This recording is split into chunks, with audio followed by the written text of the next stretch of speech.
I actually left you in a bad place last time I recorded because if you remember talking about Isaiah saw the Lord and said, "Woe is me." And if you might recall that I said when we go to worship God, that our desire to when we worship God is to have an encounter with Him. And well, when we encounter God, we're going to see some things in our lives that will lead us to say, "Woe is me." We've got to have those kind of encounters in our life. We can't just feel good all the time, because if we don't, then God can't work in us and mold us into what He wants us to be.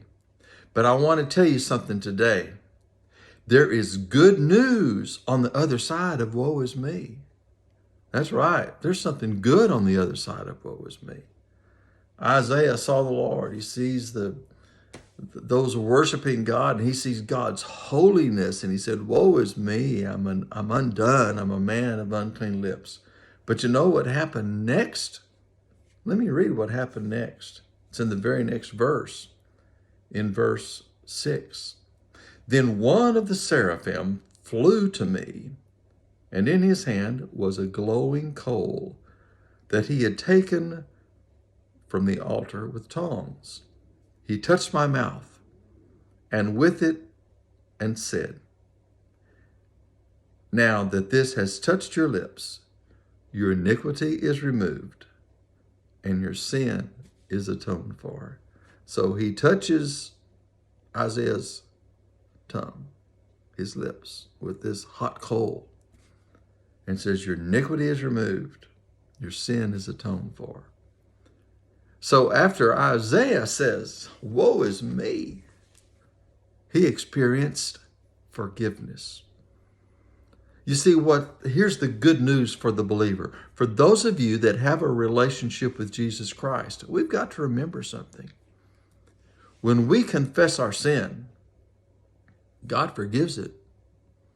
In the book of 1 John in the New Testament, 1 John 1:9, if we confess our sin, He is faithful and just to forgive us our sin and to cleanse us from all unrighteousness.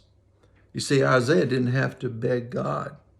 When he saw the Lord and he said, "Woe is me, I'm undone, I'm unclean," he didn't then beg God, "Oh, God, forgive me." No, he had confessed his sin when he said, "Woe is me, I'm undone."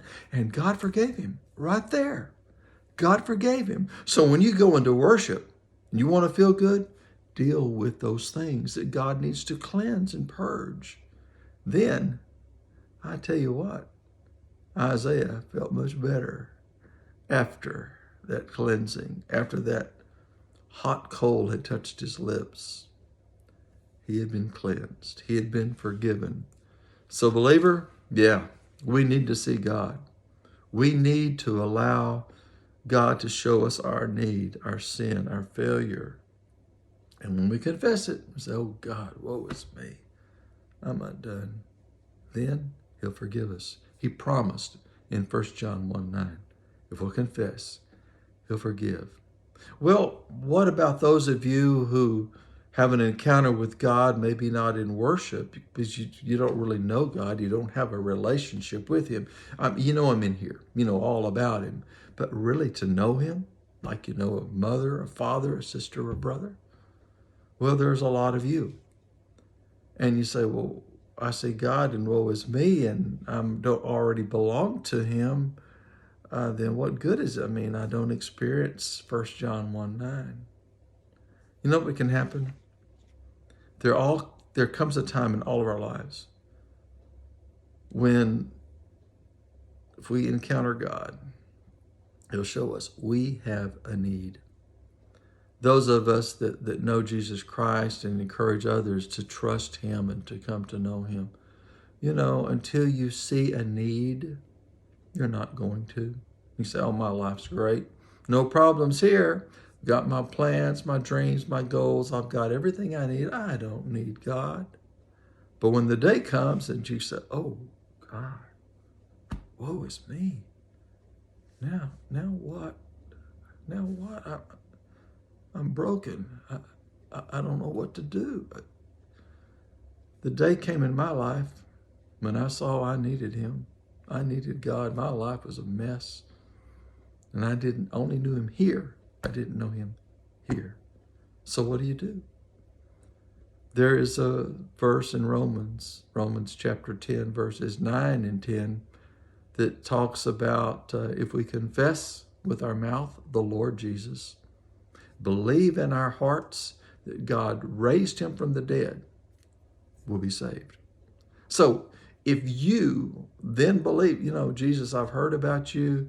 I do believe that you died on a cross for me. And I don't know what it means, but I want to trust you. I want to know you. I want to believe in you. So I believe you died for me. I believe you were buried. I believe that God raised you from the dead and that you are alive with him today. Then you move that knowledge of Jesus Christ from here to here. So woe is me. We all need woe is me. Believer, we need woe is me so that we can have joy and peace and fellowship with him. And God will forgive you when you confess. And for those of you that have never come to know him, that's the way you come to know him. You've got to recognize, I've got a need in my life. I need God. I want a relationship with Jesus. Well, just go to him, tell him, hey, God, I don't understand it all, but I know I'm in a mess. I need you. Come into my life, God. I believe in Jesus. I believe that story must be true. He died for me. Wherever you are today, go to worship and look for God to show you the needs in your life.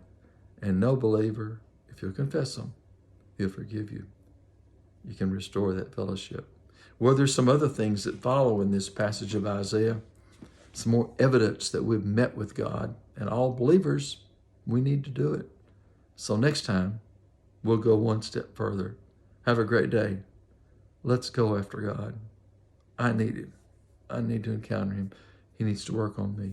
I need to confess and believe that he's forgiven. God bless you, my friends. I hope to see you soon.